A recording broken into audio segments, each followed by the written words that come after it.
Hey gamers, welcome back to the channel. Today in Godforge, we've got some information to share with you from a beta perspective. Simon put together a video with a lot of beta data.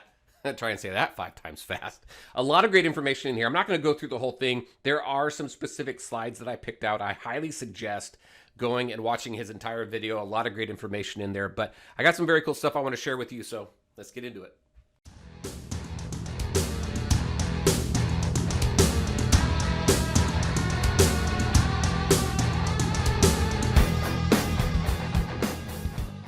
All right, and welcome back. I'll have a link to this video in the description below so you can go and watch the entire video. This is on Fateless's channel, and again, Simon is going through a lot of the data collection that they acquired through the beta and through the surveys that they had. So if we take a look at this first slide here, it looks like 75,000 total player accounts. That is huge for a beta.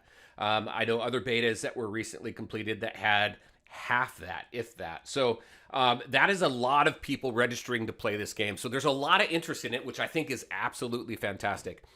When we take a look at some of the stats, 71% were satisfied or very satisfied with the fun factor of the game. Now, one thing to keep in mind here, this isn't 75% of the 75,000 total accounts. This is 75% of the total number of players that completed the survey. We don't know how many players completed the survey, but 71% of those players were satisfied or very satisfied, which is pretty cool. That's okay. We're going to get into some other stuff that he goes over that I think is pretty good to know. Also, he does tackle some of the feedback and some of the decisions that they're thinking about making because of the feedback on the game. That may push out, like when the next beta is supposed to come around. I think he kind of hints on that. So just kind of a heads up on that. This next one here I thought was interesting. So everybody has put out videos, or content creators have put out videos on what to purchase in the store. This was cool to see kind of the top sales. Alchemy crates I figured was going to be in there. Same with the Aetherstone caches. Alchemy crates and Aetherstones, obviously resources that we need in order to build our roster, rank up our heroes and things like that. Box of Mysteries as well. You had a great opportunity to get 1 million gold out of that. I did one time out of the Box of Mysteries. I got 1 million gold. I sent Quantum a screenshot of it. The Rivenite crates, though, a little surprised at that. I didn't use that a lot, but I think I did purchase a few of those. But these were the top sales in the shop. I thought it was pretty cool to kind of see that. He also goes into some information around the most used heroes. So these are the most used rares. You can see Ramses at the top there, 7.2 million. So the top 3 you can see are the starter heroes. So that makes sense. You're starting with these heroes, you're building them up. By the time you build up more of your roster, you've got more resources into these heroes than other heroes. So obviously you're going to use them quite a bit. Plus, obviously, as you're summoning them, you're summoning heroes, some of the starter heroes from there as well. So you see Ramses, Guan Yu, Lady Zoc, Isolde. I'm not surprised at that at all. She was great.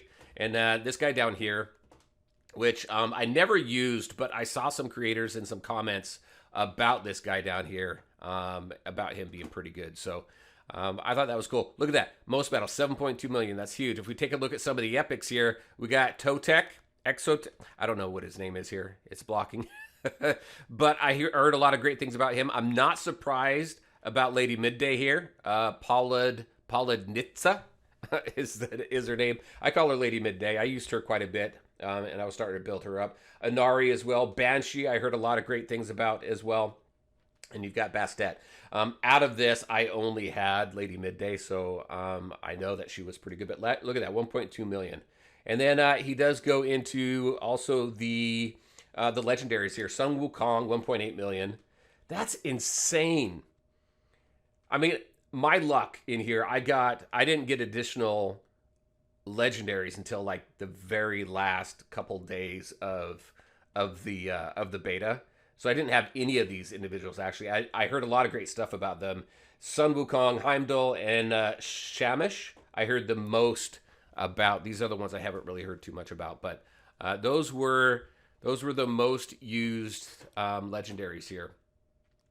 This next slide here, so he goes over the Net Promoter Score. So Net Promoter Score is a system that I'm very familiar with. My company uses it as well.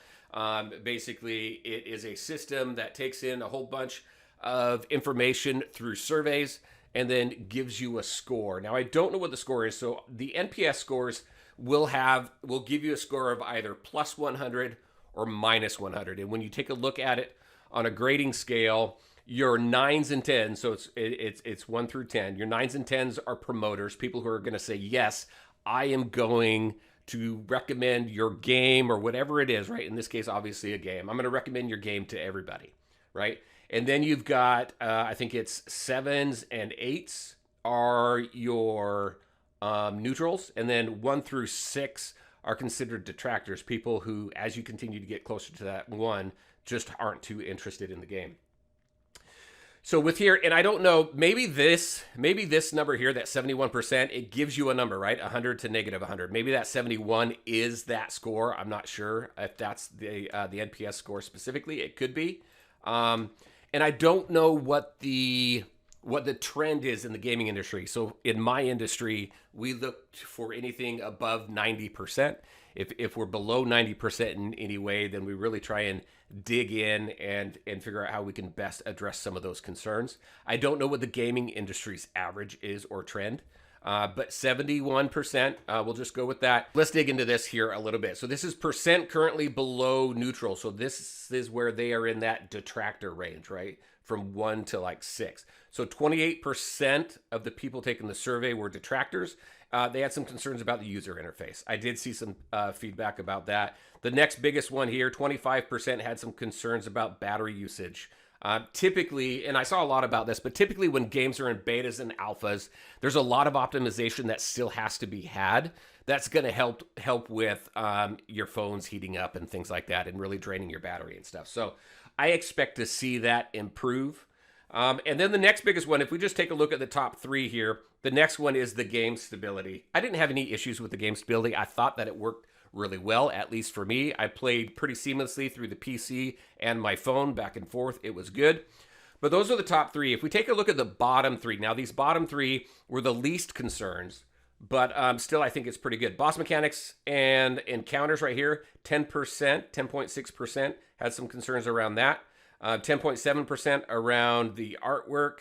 And then the next lowest one, I think, is the combat feel and impact. So over here in this next column here, this is the increase in the percentage that they expect to see once these are addressed for each one of these.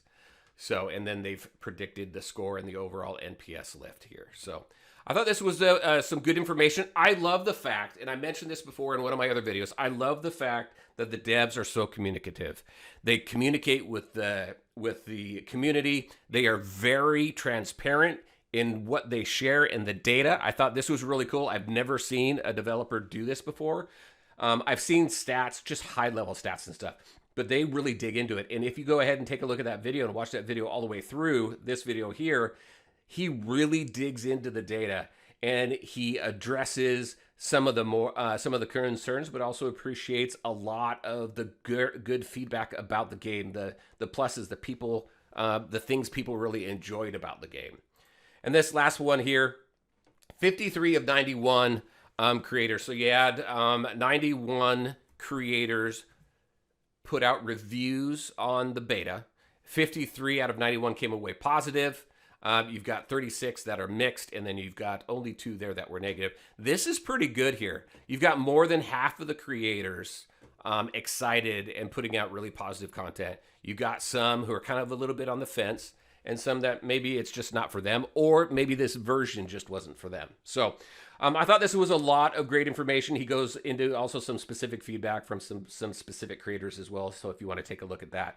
But a lot of great information. I'm really excited to see what they do with the feedback and how they implement that. And then what does that do for the next beta? We were expecting the next beta here in the next few months. Again, with everything that they have coming in, we may see that push a little bit. But keep an eye on the channel. We'll keep you updated. Also, join their official Discord if you want to stay up to date with everything they have going on, as well as the conversations. They do communicate with the community, which I think is awesome. So you can communicate with them and provide feedback through there as well. All right, everybody, that is what I had for you. As always, I want to thank you all for taking the time to watch the video. If you liked it, make sure to hit that like button and share your thoughts and questions in the comment section below. Take care, everybody, and we'll talk to you next time.